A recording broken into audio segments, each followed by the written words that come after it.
It had been expected, but it still came as a shock this week when the city of Detroit filed for the largest municipal bankruptcy in history, a record $19 billion. Once a city of 2 million people, Detroit's population has plummeted to 700,000. It takes an hour for police to respond to calls. Almost half the city's schools have closed in the last 3 years. Some consider Detroit an urban disaster area.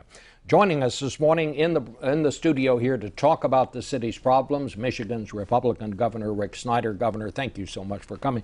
Let me just start with the obvious. What does this mean for the people of Detroit? Are the police and the firemen still going to get paid? Will some of them be laid off, or what happens now? Yeah, Bob, this is a very tragic situation, and this was a very difficult decision, but it's the right one. We looked through every other viable option. We worked in good faith towards many other courses of action. And this has been 60 years in the making, as you said, going back to the 2 million people that Detroit once had. Ultimately, if you step back and say, this is an opportunity to stabilize Detroit and grow Detroit. Because you have to get back to the fundamentals of the most important thing is not just the debt question. The debt question needs to be addressed, $18 billion in liabilities. But even more important is the accountability to the citizens of Detroit. They're not getting the services they deserve, and they haven't for a very long time. So this can's been getting kicked down the road for decades. So what about this? Enough is enough, and now's the time to turn it around. So what about it? Will your police force stay at the same level? Will you have to lay off people? No. Immediately what happens with bankruptcy is we're continuing normal operations. But I'll tell you, normal operations are not good enough. But people will still get paid, people are coming to work, people will get what I would describe as regular service. I wouldn't call it normal service. The good part is we already have a number of steps in place to improve things in Detroit, because we need to do that. Again, they deserve a better answer, the wonderful people of Detroit. Because if you look at it, one thing that's already happened is there's a new police chief coming, there's new police vehicles, there's opportunities to look at these issues, because in some cases, 58 minutes for response time is absolutely unacceptable. And what about the 20,000 people retired on city retirements? Is their retirement, is their pension in jeopardy? Can they expect it to be cut? What happens to them? And that's one of the other tragic situations of this, that your heart has to go out to anyone, these retirees that worked hard for the city, they're on a fixed income. There is a challenge there. But what I would say is the bankruptcy process allows us to do it in a much thoughtful, more deliberate, better way where they can have a voice at the table. During the process that we've been going through about talking to creditors, no one wanted to represent the retirees. So proactively, in the bankruptcy petition we put in, we've asked the judge to put together a group of retirees, someone to represent the retirees so they can have a voice at the table, we can hear from them. The other thing I would mention to you in particular, we've already said short term through the end of the year, there won't be any change. Beyond that, the real question also is to the degree the pension plans are funded, that there are assets, they're not part of this process. Those will continue. They will be there to help them.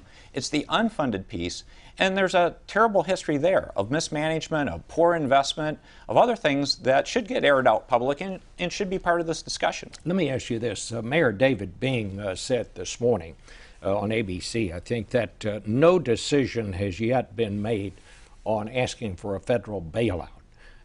Do you think there is a federal bailout in Detroit's future? No. And I don't expect one.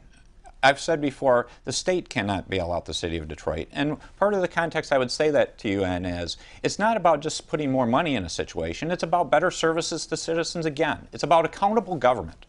And so what we're doing at the state level, and I would ask the federal government the same thing, is let's come up with targeted programs where we can see there's real value to citizens for improvement. I'll give you one tangible illustration we are partnering with the city government, the state, and the federal government on, is about taking down blighted structures. We were able to obtain $100 million that hopefully within the next 30 days, we'll start deploying those dollars towards taking some of those 78,000 abandoned structures down that have been going on for years. You know, the federal government bailed out General Motors, it bailed out Chrysler. That worked out pretty well. Are you saying that that is just simply not on the table as far as you're concerned? If the federal government wants to do that, that's their option. That's always their alternative. The way I view it is I want to partner with all levels of government and stay focuses on services to citizens. But you, as a state official, you would not ask the federal government to do that. Again, I don't view that as the right answer. The right answer is bankruptcy is there to help deal with the debt question. The more important question is better services to the citizens, police, fire. Think about the poor child, the young girl walking to school in October wondering, going about blighted structures, wondering is it safe. That's the situation we have to focus on, and those can be very focused, targeted things that we can measure results and make sure we're doing a better job. And what about bondholders? What are people that own these municipal bonds, once considered the safest investment one could make? Are there bonds in danger here? That's going to be part of this process. And realistically, if you step back, if you were lending to the city of Detroit in the last few years, didn't you understand there were major issues and problems? And look at the yields they were obtaining compared to other bonds. They were getting a premium. So this is a tough situation where you need to walk through it. But basically, Detroit hasn't had a positive fund balance since 2004 in its general fund. 2004. So this isn't a recent occurrence. This has been going on. And that's my point is, enough is enough. One thing I'd really emphasize, there are great things going on in Detroit outside of city government. So I view this as removing the last major negative obstacle is young people are coming, business is coming, let's get this resolved, let's grow Detroit. Well, Governor, you've got a hard job ahead of you, and I know all of us wish you the best of luck with this. Thank you so much for taking time to join us.